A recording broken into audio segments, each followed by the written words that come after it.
and welcome to the Partnership Publishing podcast. I'm joined today by our debut author under Days of Publishing, Sohail Husain. Welcome, Sohail. How are you? Hello, Florence. Yes, I'm fine. Thank you very much. Yes, yeah, it's an absolute pleasure to be meeting with you today. And it's been quite a journey. For those that don't know and who are watching and listening today, Sohail is our debut author of his new title, the highly anticipated, long-awaited Beyond Beliefs book. Yeah, congratulations. This is now out in all good bookshops and retailers. It's available online. And today, to set the scene, we just felt that we would read the back cover blurb and then we will go into conversation. So Beyond Beliefs is an incredible true story of a German refugee, an Indian migrant, and the families that were left behind. It's a compelling and extraordinary true story spanning the First World War, the Great Depression, and the partition of India and the Holocaust. It's a big book. This epic memoir recounts the story of Sohail Husain's parents and grandparents whose lives were engulfed by momentous events of the 20th century. Sohail's parents, Karola and Afzal, were separated by birthplace, race, faith, language, and age, but their common experience of unimaginable upheaval and loss ultimately brought them together. Their love story was complicated and unconventional, but enduring. Beyond Beliefs is a testament to human spirit, overcoming tragedy and adversity. Sohail's evocative prose delivers a deeply personal insight into his family's journey that spans continents and cultures. It exposes the horrific consequences of war and violent extremism and the struggles faced by immigrants and refugees, still very relevant today. In places distressing, frequently emotive, and sometimes amusing, this powerful, thought-provoking homage reveals amazing discoveries, astonishing coincidences, and history repeating itself. Beyond Beliefs. And for those that can see, it is a truly remarkable, incredible book that is filled with, well, it's a true story, but the photos, the depth that you've gone to, Sohail, truly congratulations. But what a journey. Yes, it's taken a number of years, and I have to say that I never set out to try and write this book. My original intention was to draw together some information for my children about their grandparents, partly because I never knew my grandparents, and I could see history repeating itself. None of my children's grandparents were alive when they were born. So I wanted to fill in some information gaps for them. But as the work progressed and as I made a few notes, people started to read them and said, well, this is a remarkable story and it needs to be made known to a wider audience. And that made me want to dig a little deeper. And well, 6 years later, that's where I've got to. I remember our first conversations, and as you say, and rightly so, there, 6 years of your life compiling the research. And when I share with the listeners and the viewers today, that the depth that you have gone to is beyond beliefs in itself. It is incredible and remarkable. The artifacts, the photos from back then, it's it surely encourages anyone to pursue a journey, to have conversation with their family members. And how did you kind of stumble upon, obviously, with ancestry we've all heard of? Is that somewhere where you started? Well, I started in our loft. There was a suitcase there which came from my parents' house, which I'd not really looked at since they died. And when I retired, I decided it was something I ought to try and sort out. And it proved to be an absolute treasure trove in terms of documents, and there were far more there than I ever anticipated. It was only a small suitcase, but Mm, because a lot of the papers were on very thin, flimsy email paper, mm, a pile which was perhaps only an inch or two thick had mm, perhaps several hundred documents in it. mm, And mm, all in all, that provided a very strong foundation for what mm, followed. mm. It was But then, absolutely incredible. but then, of course, the Germans are renowned for their bureaucracy and record keeping. Mm, And so it was possible to get a lot of information from archives. And I had a lot of help from mm, military historians, archivists, volunteers, not just in Germany, but in South America, mm, in North America, in mm, other European countries, mm. and in Asia. As far Wow. as, as far as my father's side of the family is concerned, who were from India originally, the documentation is not so good. So one's had to rely more on word of mouth. Mm, mm. It's and included actually, you mentioned the suitcase and that day that you must have found that and really actually started to delve into that and look into that. Um, you've been able to take a photo and when I share that there is a lot of photo evidence within Beyond Beliefs that can document Sohail's journey so well, that the photo of the suitcase is there, and that is where it all started.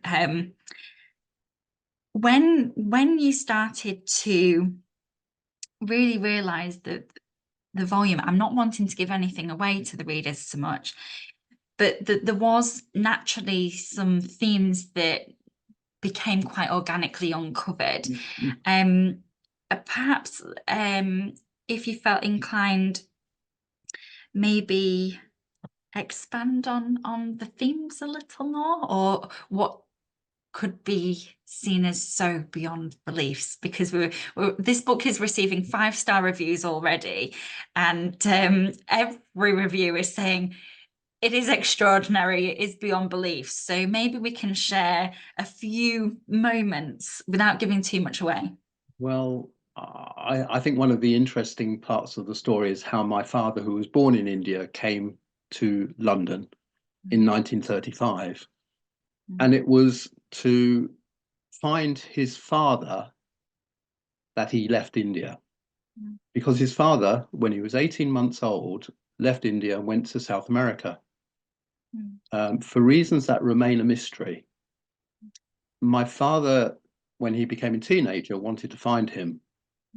And so after the first abortive trip, when he got as far as Singapore and got sent back to India, he then actually went on a ferry, well, on a steamer from India to Italy, and then more or less blagged his way onto a ship to take him via Spain, France, Brazil, Uruguay to Buenos Aires. And in that time, he messaged ahead to his father that he was coming. He had some contact details. However, when he got to South America, he wasn't allowed off the ship because he didn't have a visa. He promised the shipping company that his father would arrange it, but that wasn't possible. And so he had to stay on the ship, and his father had to pay for him to come back all the way to India via Italy again.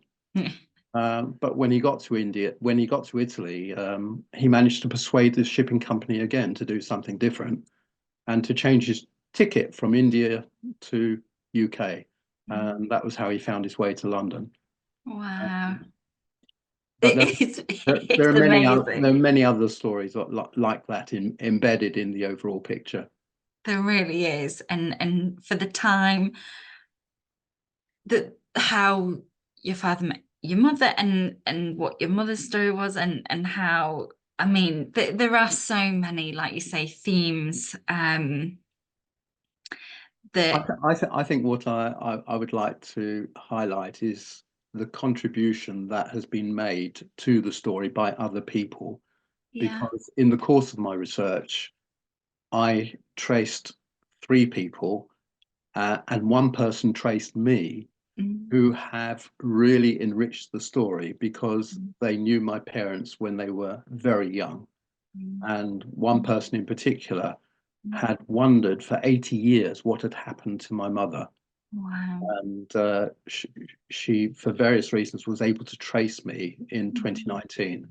Mm. And since then, we've met and are still in touch. She's now 96. Oh, wow. It is absolutely amazing what she was able to remember and tell me about Yeah. her childhood and the childhood she shared with my mother. Yeah. That in itself is extraordinary. So the journey, let alone your parents' journey and what you were uncovering in the same journey that you were having, researching and going deeper with all of this. Again, even that alone, the story within the story. Well, I think the book has actually three stories that I'd like to recognize. One is most obviously the story of my parents' and grandparents' lives, and that is the central theme, and it's most important. At times, it's very distressing. My grandparents on my mother's side were murdered in Auschwitz.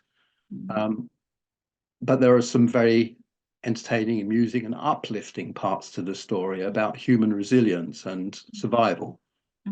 The second story is about the world in which they were living and growing up, because it's impossible to understand what their lives were like without understanding the bigger picture, the Depression, the Holocaust, and various other big events. And the third story is the story that I went through, journey of discovery, to find out about their lives and to find out about the world about them, because that also had some interesting twists and turns. Absolutely. And for those listening, that are just kind of having goosebump moments right now, hearing about the journey, obviously the book documents this incredibly well. Sohail's voice and tone throughout is so easy to, you feel like you're having that conversation and you're there and you're able to ultimately watch, because there are so many images. It genuinely is an absolute pleasure to read, as much, again, those that can see, there are translations of documentation, again, for those that can see. So everything, that the lengths in which there's photos of so many people, everything is captioned, everything is traceable. We have here, I've just turned to a page, the registry office record of the birth, and that again with the translation, and it's a piece of history, so many people's histories. It's, when we call it an epic memoir, it really is, and a true reflection of the hard work and dedication that you've committed your life to over the past 6+ years, I'm sure, to even reach that starting point. How have you found the writing journey that you've been on, apart from long? Well, professionally, I'm a social scientist, and for most of my working life, I've been involved in social research. And at the beginning, I approached this piece of work as another research project. So I tried to remain objective and uninvolved. Perhaps that was a bit naive. It was impossible. Yeah, yeah. There is such depth to some of the personal stories that it's impossible not to become emotionally involved. And I think that now does come through in the writing. I've written it in a fairly conversational style, I would say, and a lot of it is in the first person, about how I went about it and what I discovered. But it has been a journey of discovery and a very emotional journey to do it. And as you rightly say, there are those quite, in places distressing moments, but there are those thought-provoking. It definitely allows you when reading to question, because as much as this is your family's journey and the lives, and but there were so many others affected, because as you rightly say, you also talk about the world events. And there are so many relatable factors to even today's world events.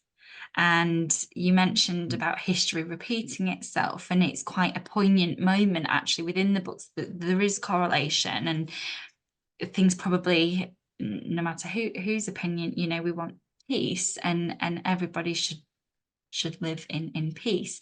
How did you find, like you say, there's those common themes and threads. How did you find that you were able to even relate to any of this and the history that you've been unraveling to today's events? How did you find that? I think that was a very apparent parallel Mm, theme throughout mm, the research and through the writing, that mm, the things I was writing about were constantly in the news at the mm, time. So mm, hardly a day goes by without talk mm, about um, immigrants and refugees coming not just mm, to this country, but to many mm, countries. mm, Men, much of the news these days is about war mm, and mm, possible genocide. mm, mm, And a lot of the conflict is between Jews and Muslims. And I mm, was writing about the marriage between a Jew and a Muslim. mm, So mm, it was resonating throughout mm, that there were links between what I was researching historically mm. To and present day. what is happening in the Yeah. present day. Which you really wouldn't like to think was the case anymore. But you could see that even myself and as a team here when we were reading your work, and it's been such a privilege and an honor genuinely for us to be able to be entrusted within the publishing of Beyond Beliefs, because it is seriously an extraordinary tale that is beyond beliefs, and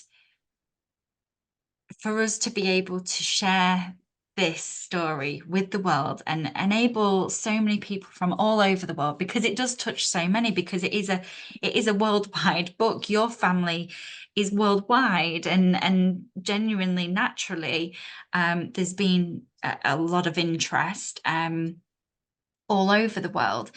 And so is this something we kind of touched on a little bit earlier? We're starting to see some reviews come in now. Does that make your heart sing? What would you like for people to, um, I don't know, I guess take away from, if they could, I would urge anybody and employ anybody to genuinely read a copy of Beyond Beliefs. But what would you like them to experience? What would you like them to get out of this? Well, I hesitate to say enjoyment because Mm, some of it is very sad, but mm, actually, I think there's a balance, and mm, I hope that for the most part, people read it and will enjoy reading it, mm, mm, and that will be interspersed with periods when mm, reading it, you will feel perhaps not happy, but mm. see that Yeah. there were some bad things happening in the world. Mm, mm, Um, but the overriding message that I hope people will take away from this is mm, that human spirit is very strong and mm, resilient, mm. and that at the end of the day, people get through Yeah. some of the most difficult times. Mm, And whilst they may not thrive, they mm, come out very positively at the end of it. mm. And how have you found, obviously you say kind of going full circle now, um, this all started for you to be able to share with your family, your Mm. close family, your children, Yes, a little bit about their grandparents. yes.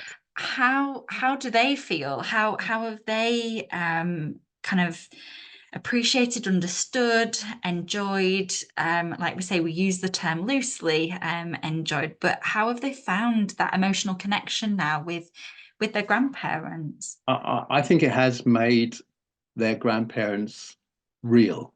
Yeah, Not they're yeah. not just people who might have existed in the past. Mm, It has to a degree brought them, it's an appropriate phrase, but it's brought them alive, Yeah. made them Yeah. real people.